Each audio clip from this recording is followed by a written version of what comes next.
which in this case is more than 30% improvement. The improvements depend on the scene, and it's dependent on the new hardware from NVIDIA, Ada and Blackwell. Now for the next feature, you can see I have a couple of lights here which are reflecting in the road but not on the car.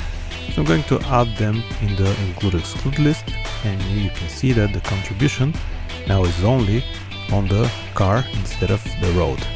This was a very popular request, and now you can use it to paint your lighting in the scene.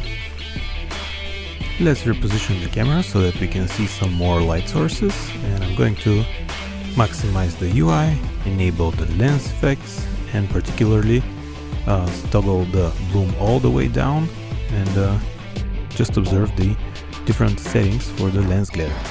You can change the coloration, saturation, size, intensity, the aperture size, and the shape. Servicio de Instalación Remota CERO ESTRÉS. Solo indícanos qué programas necesitas instalar, acepta el presupuesto y en pocos minutos tendrás todo operativo. Desde la comodidad de tu casa u oficina, rápido, con total seguridad y de manera remota, un experto instalará los programas dejándolos 100% funcionales. Déjalo difícil para nosotros.